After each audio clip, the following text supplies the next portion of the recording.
Everyone, welcome back to my YouTube channel Mrinal sir chemistry. Students, आप सभी को पता है कि मैंने जो ये यूट्यूब चैनल बनाया मृणाल सर केमिस्ट्री, इस पर मैंने 2 वीडियो अपलोड किए और दोनों वीडियो को आपका बहुत ही अच्छा रिस्पांस मिला। मैं इसके लिए आपका बहुत बहुत धन्यवाद करना चाहूँगा। स्टूडेंट्स, पिछले वाले वीडियो में आप सभी को पता है कि मैंने जो सिलेबस है अपना बोर्ड्स, महाराष्ट्र बोर्ड्स का जो केमिस्ट्री का सिलेबस है उसका पूरा मैंने आपको चैप्टर्स बताए थे। चैप्टर के साथ में मैंने मैक्सिमम मार्क कितने हैं, उस पर मिनिमम मार्क कितने हैं, इन सब के बारे में आपको पूरी तरीके से एक्सप्लेन किया था। कौन से चैप्टर ज्यादा से ज्यादा इंपॉर्टेंट है, कौन से चैप्टर को आप थोड़ा सा डिले कर सकते हो कि मतलब ये चैप्टर में हम थोड़ा सा नहीं करेंगे तो भी चलेगा। ये सब कुछ मैंने बातें आपको पिछले वीडियो में आपको बताया था। तो आज जो हमारा टॉपिक है, आज हमको स्टार्ट करना है हमारा जो केमिस्ट्री का सिलेबस है वहां से। तो हमारे केमिस्ट्री का जो सिलेबस है, महाराष्ट्र स्टेट बोर्ड का जो केमिस्ट्री का जो सिलेबस है, उसका पहला चैप्टर है सॉलिड स्टेट। तो सॉलिड स्टेट से आज हमको शुरुआत करनी है। आप सभी को पता होगा there are 3 states of matter. There are 3 states of matter.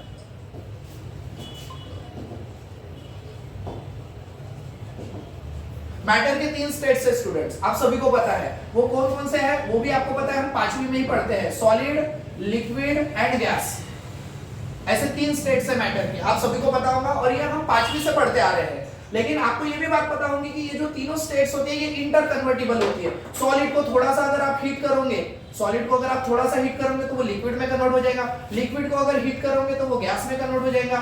Gas को अगर आप कूल करोगे तो वो फिर से लिक्विड में कन्वर्ट हो जाएगा। लिक्विड को कूल करोगे तो वो फिर से सॉलिड में कन्वर्ट हो जाएगा। इस तरीके से ये जो तीनों स्टेट्स है मैटर की, सॉलिड, लिक्विड एंड गैसेस, ये इंटर कन्वर्टिबल होती है। मतलब आपस में क्या होती है, ये चेंज होती है। इसका बेस्ट एग्जांपल हम देख सकते हैं आइस। आइस ये सॉलिड फॉर्म में होता है। आइस को अगर आप हीट करो तो आइस का बनता है वाटर। वाटर ये लिक्विड स्टेट में होता है। फिर वाटर को अगर आप हीट करो तो वाटर की बनती है वेपर्स। वाटर वेपर्स आप जिसे बोलोगे जो गैसेस होती है, ठीक है। फिर वाटर वेपर्स जो होती है उसको अगर आप कंडेंस करोगे, मतलब कूल करोगे, ठंडा करोगे, ठीक है, तो उसका फिर से वाटर बनता है वाटर वेपर का। और फिर वाटर को अगर आप कूल करोगे, मतलब फ्रीज करोगे, बरोबर है, तो आपको उसको आइस में बनता है। तो यहाँ पर आपको ये बात समझ में आ रही है कि ये जो तीनों स्टेट्स होती है ये इंटर कन्वर्टिबल होती है। अब यहाँ पर ना हमारा मेन फोकस है किसके ऊपर, सॉलिड स्टेट के ऊपर। आपको अगर पता होगा तो जैसे अगर मैं आपके सामने ये सॉलिड, ये एक बॉक्स बना देता हूँ लिक्विड का और एक बॉक्स बना देता हूँ मैं गैस का। मानकर चलो ये सॉलिड का है, ये लिक्विड का बॉक्स है और ये गैस का बॉक्स है। अब क्या होता है, सॉलिड जो होता है ना, सॉलिड में जो अभी आप सभी को पता है सारे जो मैटर्स होते हैं वो पार्टिकल से बनते हैं, उनको हम कंस्टिट्यूएंट पार्टिकल्स बोलते हैं, बरोबर है। तो यहाँ पर जो सॉलिड होता है, सॉलिड में जो पार्टिकल्स होते हैं ना वो प्रॉपरली इस तरीके से आपको अरेंज मिलेंगे। मतलब पार्टिकल्स का जो मतलब जो मॉलिक्यूल्स है आपको दिखाई दे रहा होगा यहाँ पर, ये जो पार्टिकल्स है, पार्टिकल और दूसरा पार्टिकल देखिए आपस में कितने पास पास है। ये वाला पार्टिकल इसके नीचे देखो, बराबर एक के पीछे एक, एक के नीचे एक। तो पार्टिकल्स का अरेंजमेंट ऐसे कॉम्पैक्ट होता है, किसमें, सॉलिड स्टेट में कॉम्पैक्ट होता है। लेकिन अगर आप लिक्विड में देखोगे तो लिक्विड में पार्टिकल्स का अरेंजमेंट प्रॉपर फॉर्म में नहीं होता। जहां पर पार्टिकल को स्पेस मिली है पार्टिकल वहीं पर अरेंज हो जाते हैं। पार्टिकल का प्रॉपर मतलब आप अगर देखोगे तो एक पार्टिकल और दूसरे पार्टिकल में स्पेस देखो कितनी सारी है, बहुत सारी स्पेस होती है। आप देखो, लेकिन वही अगर आप सॉलिड में देखो ना, देखो इनको बोलते हैं इंटरमॉलिक्यूलर स्पेसेस, मतलब मॉलिक्यूल मॉलिक्यूल के बीच की spaces, that is intermolecular spaces. वो बहुत ज्यादा होती है किसमें, लिक्विड में। और आप अगर सॉलिड में देखोगे तो सॉलिड में है ही नहीं। इन शॉर्ट अगर आप सोचोगे ना थोड़ा सा दिमाग से सोचोगे तो आप यहाँ पर एक बात देखिए कि सॉलिड में पार्टिकल्स एक में को ऐसे पकड़ कर है ना, ये पार्टिकल उधर जा सकता है ना वो पार्टिकल उधर आ जा सकता है, जब तक कि हम कोई फोर्स नहीं लगाएंगे। अब लिक्विड में देखिए पार्टिकल में स्पेसेस बहुत ज्यादा है, तो कोई भी पार्टिकल रैंडमली इधर उधर घूम सकता है। और अगर गैसेस की बात करेंगे ना तो गैसेस में क्या होते हैं, पार्टिकल्स के बीच में जो ये डिस्टेंसेस होते हैं ये बहुत ज्यादा होते हैं। इसके वजह से जो गैसेस के पार्टिकल है वो एक में के साथ में ऐसे कॉम्पैक्ट नहीं होते, दूर दूर होते हैं, बराबर है। इसलिए अगर आप लिक्विड को और गैसेस को जिस बर्तन में डालोगे, जिस कंटेनर में डालोगे, वो उसका शेप गेन कर लेते हैं। लेकिन सॉलिड ऐसा नहीं होता। सॉलिड को खुद का डेफाइनाइट शेप होता है।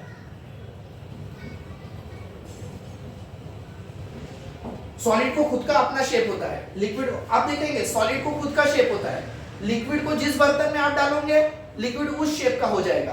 गैसेस को आप जिस बर्तन में डालोगे गैसेस उस शेप का हो जाएगा। लेकिन सॉलिड्स को अपना खुद का एक डेफाइनेट शेप होता है। अब ये डेफाइनेट शेप क्यों होता है ये आप पता कर सकते हो। कैसा देखिए, अब देखिए सॉलिड्स में जो पार्टिकल्स का अरेंजमेंट है ना वो देखिए कैसे प्रॉपर फॉर्म में है, एक के नीचे एक, बराबर एक के पीछे एक, पार्टिकल्स प्रॉपर फॉर्म में अरेंज है। मतलब पार्टिकल्स कैसे है, एक में एक से क्लोजली पैक्ड है, एक में से कैसे क्लोजली पैक्ड है, पार्टिकल इधर उधर नहीं जा सकते, बराबर है। लेकिन यहाँ पर लिक्विड और गैसेस में देखोगे ना पार्टिकल्स कहीं पर भी जा सकते हैं। तो क्या होता है जब हम लिक्विड और गैसेस को किसी बर्तन में डालते हैं, जिस शेप के बर्तन में डालते हैं, तो जो लिक्विड के जो और गैसेस के जो पार्टिकल है उस बर्तन के अंदर के स्पेस में आराम से अरेंज हो जाते हैं जहां पर उनको स्पेस मिलती है। इसलिए लिक्विड और गैसेस के जो पार्टिकल है वो उस बर्तन का शेप क्या कर लेते हैं, अक्वायर कर लेते हैं। लेकिन सॉलिड में ऐसा नहीं होता। सॉलिड में जो पार्टिकल्स होते हैं ना वो प्रॉपरली अरेंज होते हैं, कोई पार्टिकल इधर उधर जा नहीं सकता है। इसलिए सॉलिड को खुद का अपना शेप होता है, एक डिफाइनेट शेप होता है सॉलिड को, बरोबर है। सॉलिड को एक डिफाइनेट शेप होता है, प्रॉपर शेप होता है, डिफाइनेट वॉल्यूम होता है, उसके साथ में उसको एक डिफाइनेट वॉल्यूम भी होता है, बरोबर है। सॉलिड जो होते हैं ना, सॉलिड का melting point sharp melting point and boiling point होता है।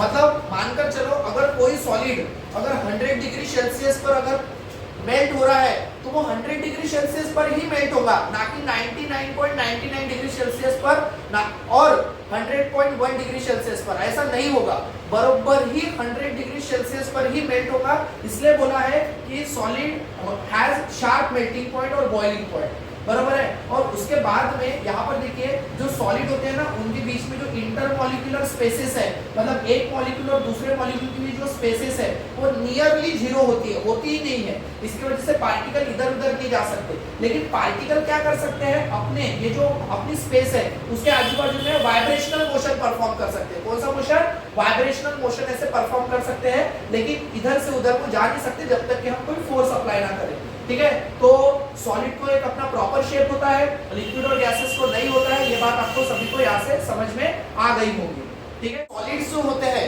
सॉलिड मैंने आपको यहाँ पर बार बार रिपीट किया मैंने, सॉलिड जो होते हैं यहाँ पर अगर आप देख सकते हो मैं यहाँ पर ये पार्टिकल्स बना रहा हूँ जिनसे सॉलिड बना हुआ होता है, ठीक है। ये पार्टिकल्स मैंने यहाँ पर बनाए जिनसे सॉलिड बना होता है। इन पार्टिकल्स को कहते हैं कंस्टिट्यूएंट्स पार्टिकल। क्या कहते हैं, कंस्टिट्यूएंट पार्टिकल्स। अब ये जो कंस्टिट्यूएंट पार्टिकल्स है ये तीन तरीके के हो सकते हैं, या तो ये एटम्स हो सकते हैं, या तो ये मॉलिक्यूल्स हो सकते हैं, या तो ये आयंस हो सकते हैं।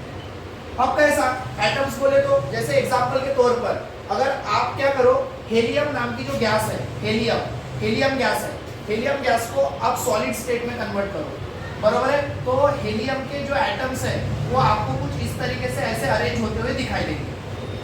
हेलियम के एटम्स ऐसे देखिए, ये हेलियम के एटम्स। तो मुझे बात बताइए, ये जो सॉलिड है ये किससे बना हुआ है, पार्टिकल से बना हुआ है, और वो पार्टिकल्स क्या है, एटम्स है। किसके एटम्स है, हेलियम के एटम्स है। इसलिए कंस्टिट्यूएंट पार्टिकल्स जो है वो एटम्स भी हो सकते हैं, बरोबर है। अब मॉलिक्यूल्स की बात करें तो मॉलिक्यूल्स की बात करें तो एक काम करो, वाटर जो है वाटर को फ्रीज कर दो, ठीक है, तो वो क्या बनेगा, H2O बनेगा। वाटर क्या बनेगा, H2O बनेगा, इस तरीके से, बरोबर है। तो यहाँ पर H2O के क्या है, मॉलिक्यूल्स है। तो जो कंस्टिट्यूएंट पार्टिकल्स है वो क्या हो सकते हैं, मॉलिक्यूल्स भी हो सकते हैं। जो कंस्टिट्यूएंट पार्टिकल्स है वो क्या हो सकते हैं, मॉलिक्यूल्स भी हो सकते हैं। अब आयंस की अगर बात करें तो आयंस में आपको पता होगा सबसे बेस्ट, अपन जो खाने में नमक खाते हैं जिसे आप NaCl बोलते हो, तो Na+Cl-, Na+Cl-। तो मैं बता रहा हूँ यहाँ पर,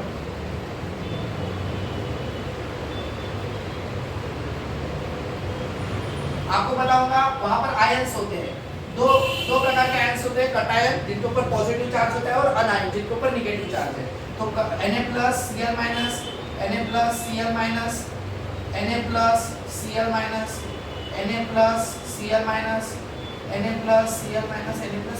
तो यहाँ पर अगर आप देखोगे तो यहाँ पर जो पार्टिकल्स है, कंस्टिट्यूएंट पार्टिकल, वो आयंस है। इसलिए जो सॉलिड जो बने होते हैं वो पार्टिकल से बने होते हैं, उनको अपन कंस्टिट्यूएंट्स पार्टिकल बोलते हैं। क्या होते हैं, कंस्टिट्यूएंट्स पार्टिकल। अब वो जो कंस्टिट्यूएंट्स पार्टिकल्स है वो तीन प्रकार के हो सकते हैं, या तो वो एटम से हो सकते हैं, या वो मॉलिक्यूल हो सकते हैं, या तो वो क्या हो सकते हैं, मॉलिक्यूल हो सकते हैं, बराबर है। और उसके साथ वो आयंस हो सकते हैं। क्या हो सकते हैं, आयंस भी हो सकते हैं। यहाँ पर देखिए, ठीक है, इस तरीके से। अब आपको पता होगा सॉलिड को दो प्रकार के सॉलिड्स होते हैं। There are two types of solid, there are two types of solid, दो प्रकार के सॉलिड्स होते हैं। पढ़ने में दो प्रकार के सॉलिड्स होते हैं, एक होता है क्रिस्टलाइन सॉलिड, एक होता है क्रिस्टलाइन सॉलिड और एक होता है एमोर्फस सॉलिड। जनरली दिमाग में क्या आता है, क्रिस्टलाइन सॉलिड मतलब क्रिस्टल क्रिस्टल वाला होगा और एमोर्फस सॉलिड मतलब पाउडर वाला होगा, लेकिन एक्चुअल डेफिनेशन ये नहीं है। क्रिस्टलाइन सॉलिड क्या होता है, क्रिस्टलाइन सॉलिड में जो कंस्टिट्यूएंट पार्टिकल होते हैं, अभी मैंने बताया आपको कंस्टिट्यूएंट पार्टिकल तीन प्रकार के, एटम्स हो सकते हैं, आयंस हो सकते हैं या मॉलिक्यूल्स हो सकते हैं। तो क्रिस्टलाइन सॉलिड में क्या होता है, जो कंस्टिट्यूएंट पार्टिकल्स है उनका अरेंजमेंट एकदम रेगुलर होता है, मतलब पार्टिकल बरोबर एक के पीछे एक के नीचे एक, इस तरीके से पार्टिकल का अरेंजमेंट एकदम रेगुलर होता है। रेगुलर बोले तो कहीं भी कोई भी पार्टिकल अपनी स्पेस बरोबर ऑक्युपाई नहीं करता, ऐसा नहीं होता है, बरोबर स्पेस ऑक्युपाई करते हैं। देखिए आपको दिख रहा होगा पार्टिकल एक के नीचे एक, बरोबर है, एक के आगे एक पीछे भी रहेंगे ऐसे, तो एक के पीछे, मतलब पार्टिकल्स का अरेंजमेंट रेगुलर रहता है। हम लिख सकते हैं देयर इज रेगुलर अरेंजमेंट